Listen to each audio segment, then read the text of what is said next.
من أراد الله به خيرا يفقهه في الدين.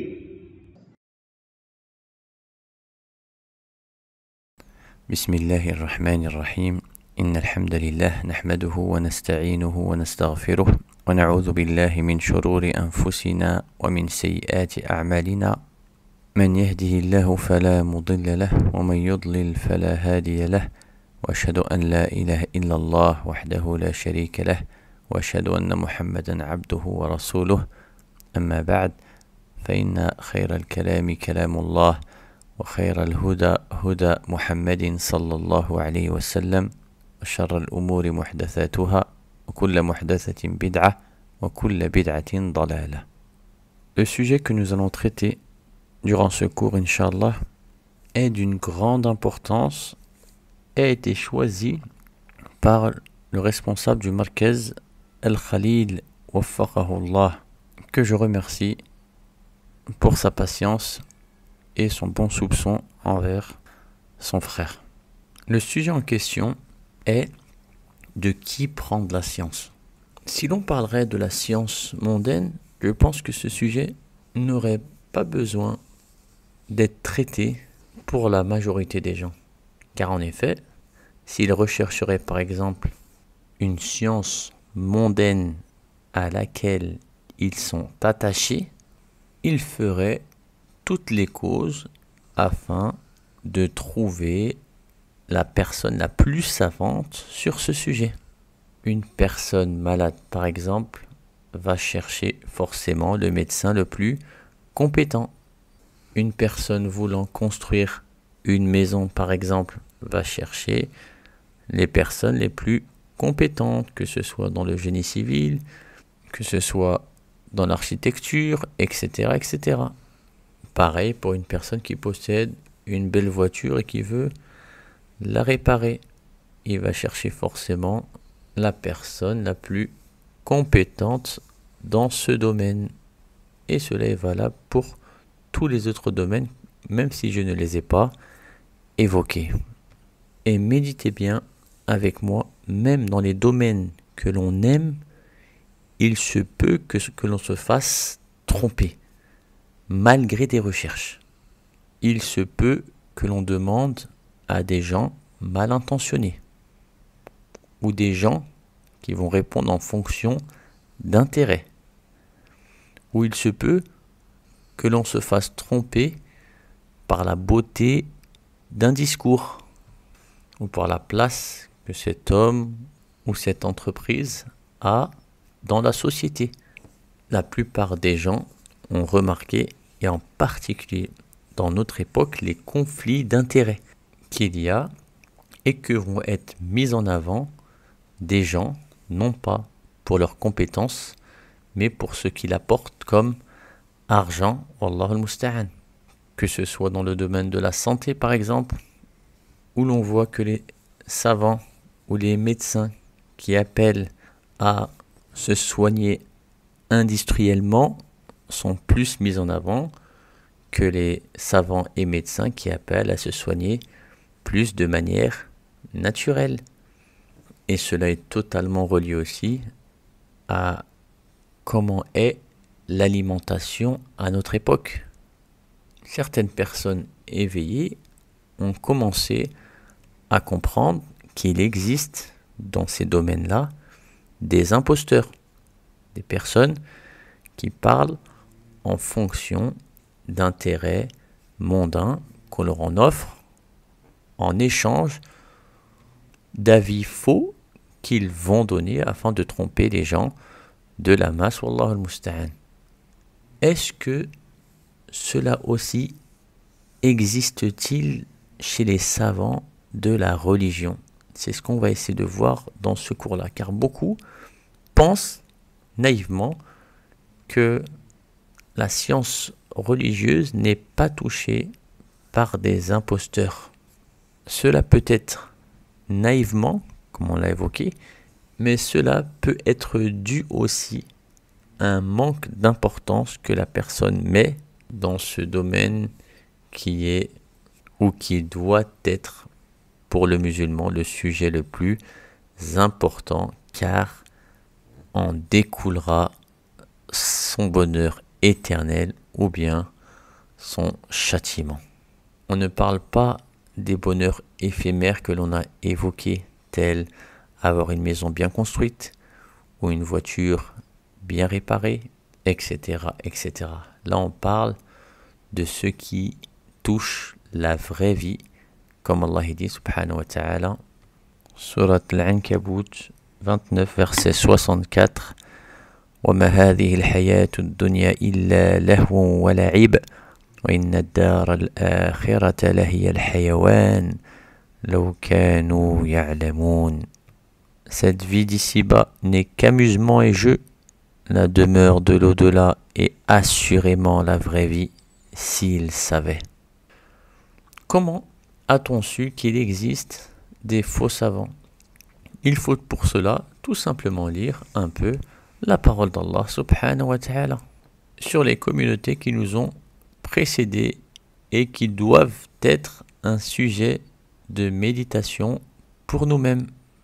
Allah nous dit sur Al-Jumu'ah 62, verset 5, مثل الذين حملوا التوراة ثم لم يحملوها كمثل الحمار يحمل أسفارا بئس مثل القوم الذين كذبوا بآيات الله والله لا يهدي القوم الظالمين.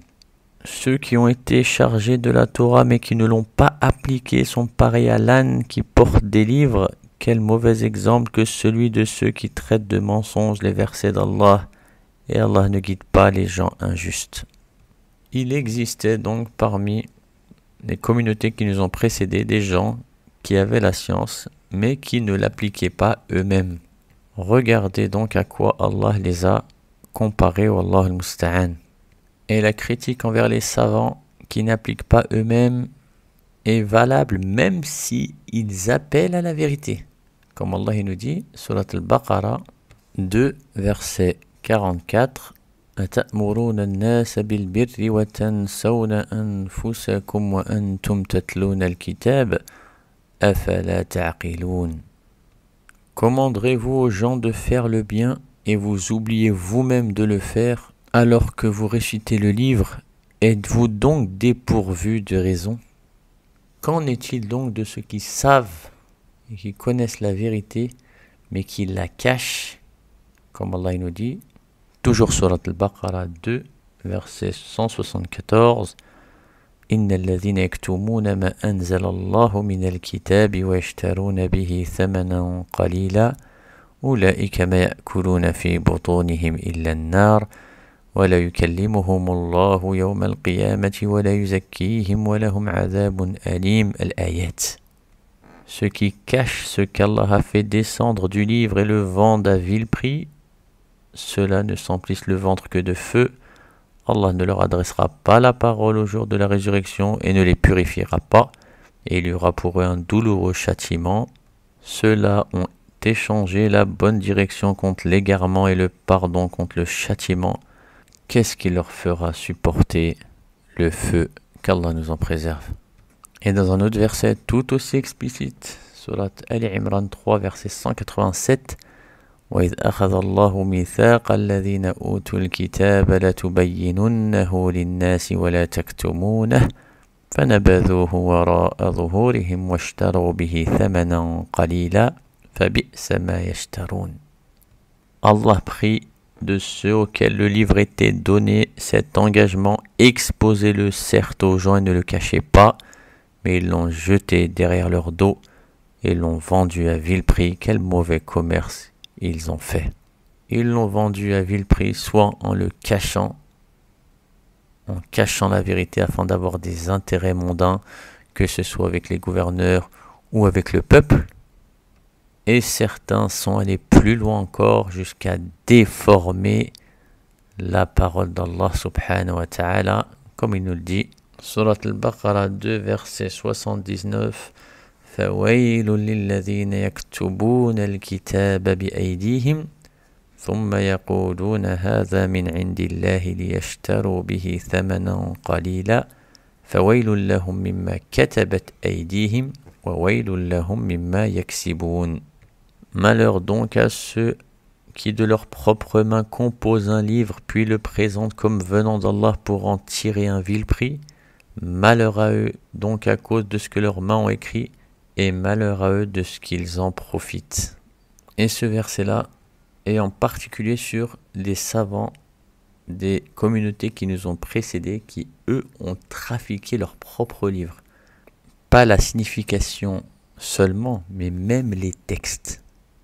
Car comme vous le savez, Allah leur avait confié la garde du livre d'Allah et ils en sont les témoins. Mais qu'est-ce qu'ils ont fait?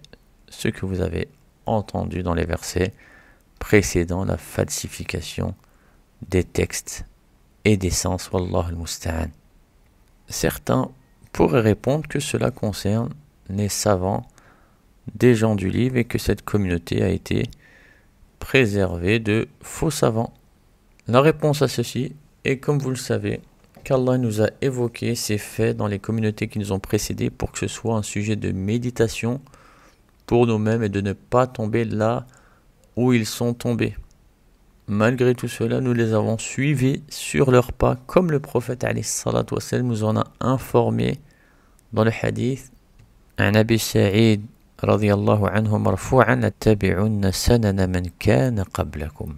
Vous allez certes suivre la voie de ceux qui vous ont précédés, comme les plumes des flèches se ressemblent, à tel point que s'ils entraient dans le trou d'un lézard, vous y entreriez vous aussi.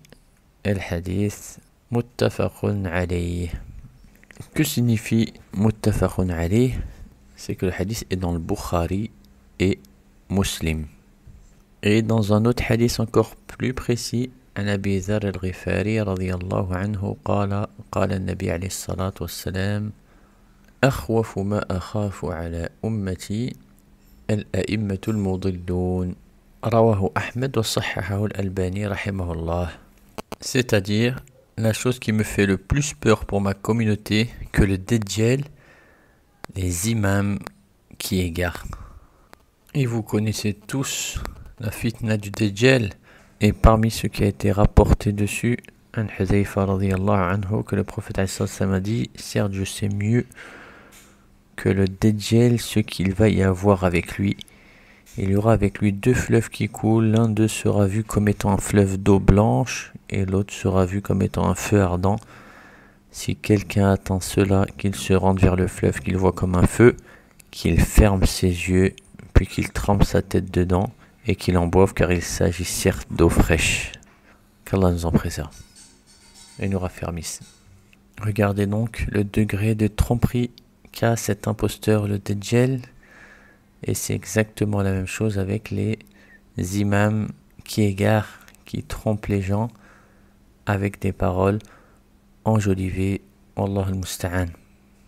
Et plus nous nous rapprochons de la fin des temps, et plus leur fitna à ces imams sera grande, comme le prophète alayhi salatu wassalam nous en a informé, comme dans le hadith an Anas radiyallahu anhu, que le prophète alayhi salatu wassalam a dit, certes parmi les signes de l'heure, il y a le fait que la science sera ôtée, l'ignorance sera répandue, l'alcool sera bu et la fornication sera aussi répandue. Dans un autre hadith, toujours fil Bukhari, que le prophète a dit, l'heure n'arrivera qu'après la disparition du savoir religieux, la multiplication des tremblements de terre, le rapprochement du temps, c'est-à-dire que le temps il passe vite, l'apparition des épreuves, la multiplication des troubles entraînant beaucoup de victimes. Et ça, tout le monde le constate, excepté le fait que la science disparaisse. Pourquoi ? Parce que la vraie science, la science authentique, est noyée dans ce que propagent justement ces imams qui égarent et qui sont mis en avant à travers les médias, l'internet, les vues nombreuses, etc., etc. C'est pour cela, si la personne croit en ce qu'a annoncé le prophète alayhi salatu wassalam, il se doit de donner une importance primordiale à la recherche de la vraie science et à trouver les savants authentiques qui appellent au message initial de l'islam. Qu'Allah nous les mette sur notre chemin et nous préserve des tentations. إلى هنا سبحانك اللهم وبحمدك أشهد أن لا إله إلا أنت أستغفرك وأتوب إليك.